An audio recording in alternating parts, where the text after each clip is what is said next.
This video is powered by Dr. Cinik, one of the world's leading hair transplant centres and a top choice among football superstars. Scan the QR code on the screen or click the link below for your free consultation. I'm even thinking about getting it done myself. What's going on, people? Welcome back to AFTV. I've got some breaking news for you all. The season is done, the transfer window is soon about to open, and here comes the influx of news around transfers. And this one's coming from Fabrizio Romano. He was on a previous video with a few regular faces, and he mentioned Thomas Partey will leave. Arsenal have several players, targets lined up, so there is a good chance they will bring in a new midfielder. And that was said on JD Football. And it's something to discuss. There's a few options that, and wish lists that we have. But there's going to be a further video on this on the channel on AFTV, so make sure you guys look out for that in the coming months. It's going to be discussing around the options for midfield, around defenders, and also around strikers. But we're not going to get into that too much right now. We're going to talk about Thomas Partey leaving Arsenal. Now, it is going to open a conversation because I feel like I've done many of these videos before, Turkish, in the sense of the fact that his injury record hasn't been great, and I've done many videos on should he stay, should he go, should we look to move him, or should we look to keep him? I've even had arguments with fans of late because they've said, well, if we're going to keep Jorginho, which he's just signed another contract for a year, if we keep Partey as well, the likes of Declan Rice in there, that's a solid midfielder. All you need is all you need is one addition, and we're set there. But before we get into your thoughts around this, I need to give everyone the full context and clarity around Thomas Partey and that injury record, because for me, I mentioned it many times in videos, availability is the best ability, and sadly Thomas Partey's isn't great. So, to give you all clarity, 72 games Thomas Partey has missed for Arsenal Football Club since being here. He's been here for, I believe, 4 seasons now. That's 72 games out through injury. So if we divide that by 4, it works out to be about 18 per season. Now, obviously, a season long is 38 games, half that 19. Basically, what we're saying is Thomas Partey misses half of every season. For me, that's not good enough in a team that's wanting to progress, challenge for titles, had 2 good seasons in trying to challenge for the Premier League title. And it feels harsh me saying he's let us down in those seasons, but if we're being real and truthful, he has. That in last season, he only missed, fair to say, he only missed 6 games. But those 6 games were massively important as towards the end of the season where he went down, and that was when Saliba went down, and I think those are the most crucial games, so he missed them. And then this season, he missed 26 games. I'm sorry, that's inexcusable. You can't miss 26 games when you're at Arsenal Football Club. I know it's not his fault. That's what Robbie will say to us if he was sat here. You can't blame him. It's injuries. But where do you stand, Turkish, on this? Do you think it's obvious that he's going to be going this summer, or do you think, no, we should hold on to him? Because a lot of fans will say we should hold on to him. We've got Jorginho now, Rice in there. When he is in our side and he's at his best, people say he's one of the best midfielders, if not the best midfielder, when he's fit and available. So why would we look to sell him? Where are you at? The proof's in the pudding. You've mentioned how much games he misses. Fabrizio says things sometimes. He's a master of the art now. He says things sometimes that's common knowledge. It's not breaking news. We all know Partey's going. 1 year left. It'd be silly not to get something for him now when he's got 1 year left. We've given Jorginho a new contract, and he's let us down more often than not. I had high hopes for Partey coming. And listen, Robbie would be right in saying injuries are not his fault. I'm not disrespecting Partey or trying to put him down because of injuries. What I'm saying is I love Arsenal. I don't love Thomas Partey, And for Arsenal Football Club, an injured midfielder that can only play half the games, regardless of how good he is when he does play, is not good enough. This dates back to when we was waiting years for Van Persie, and we was waiting years for Diaby and Cazorla and stuff. It's nice to do. Might show a bit of class, but come on, man, it doesn't, benefit the side right now. And again, I've mentioned Havertz's wages. I've mentioned Jesus' recently. Partey's another guy that gets he's on quite a lot of money. Yeah. So I'm sorry, but I think his wages are like 150. No, he's on like 200-ish. Oh wow! Of course he is, bro. He's come from Atletico Madrid. He's one of the experienced players having come in. So he's on about 200k, and it's not good enough when you're paying a player that much. He needs to be available for the majority, and not only available but be quality for the majority. That sort of wage, 200k upwards, is not potential anymore. It's you are a firm part of this squad, and you are a part that we look at to be secure or in times of need or to pull us out of. And he just hasn't. 22, 23, excellent. You know, that was his best season by far, without a shadow of a doubt. Yeah, that season when he missed only the last 6 and then games. obviously Rodri's clear, but then you'd hear Casemiro and Partey just behind. That's the conversation. But you know, Rodri's clear again this year. Casemiro, you know, He's fallen off. So a year is a long time in football. So as much as Partey had a great 22-23, he had a very poor 23-24 because of injuries. And even at the end of the season, he comes back in, he looks good initially. In the end, I don't think against United he wasn't good, against Everton he wasn't good, Onana was running rings around him.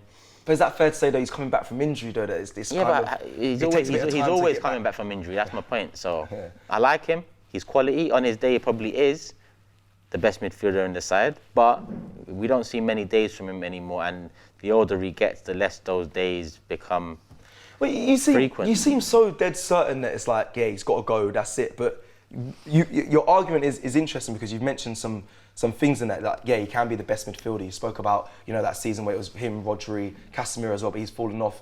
So in my thought, say if like a club we can only get, because of his injury record, we can only get, say, small money. This is maybe a bit way left, but 15 million is the most we can get from him because of his injury record. Would it not be better the wages you're saving is more important than anything. So you're saying... Forget about the fee for a sec. We should be able to get, let's say, 10 mil for him or something. But that's change. But what taking 200k off the wage bill does is you can bring in another player and give them good money. So it's not just the fee you get for him, it's what you're saving on the wage bill as well. And yes, we're in a good place in terms of our wage structure now, much better than we was. And you know, in recent reports, it says we lead the way in it now, in the sustainability thing. But at the end of the day, it's not sustainable to have a 30-plus-year-old on 200 bags who's only available at best half a season. He obviously got put on that money because he came from Atletico Madrid and what he said, and also he went in Champions League football at the time, so he can demand higher wages. But for me, Turkish, then, if the injury record, say if it, well, we don't know, it improves going forward, because I know Robbie had this argument before, he may not get injured next season. I know it's a big risk. Surely, you spoke about the wages, but when Thomas Partey is at the level that we've seen him when he's fit, surely he's worth that, the 200k a week or whatever what it is there. You don't think it's worth it? He doesn't get paid £200 per game he plays. He gets paid 200k a week. Yeah. He played 6 games last season. So let's say 6 weeks he played football, but he still got paid 200k for all the weeks he didn't. Yeah. And again, it's not his fault that he's injured, but at the same time, I'm an Arsenal fan. I love Arsenal Football Club before anything, any person in the club. So for me, it's time to move it on now. Interesting. It's time to move it on. It's funny because I think there will be, like I said, there'll be a section of people that will say, again, with Jorginho there, him, and we never know if the injury is going to be as bad as it was this season. He missed so many games this season, but could he be over that hump? He is of age though, like you mentioned, he's 30 years old. He's gone on to be 31 very soon. So he is an aging midfielder. But I just think, yeah, you're not going to move him on for masses of money. I know you're going to talk about the wages that are more important, but I see the argument to say keep him. Still definitely try and get someone in that midfield position as well. But then you have such good, assets in midfield to use going into next season, whether he's available or not. But I get that side of the argument. I've been on Partey. I think from long we should have been looking to move him on. I even think from the January window I said that is a position we need to address. But I do also get the other side to it all. I am going to briefly just mention some names. Some names that, because Fabrizio did say they'll be looking at midfielder options. There's many that have come into people's minds and in the conversation. For me, one I really like, Youssouf Fofana. Again, there's going to be a further video on this, people, to give you more in depth. But Youssouf Fofana, his contract's up next summer. A player that is similar physically, I think, to Thomas Partey. I think he's very strong in that midfield. I think he'll be a great fit for Arsenal. I'm not going to go into too much detail because, like I said, I want to do that in a later video. Joshua Kimmich is a name that's flying around.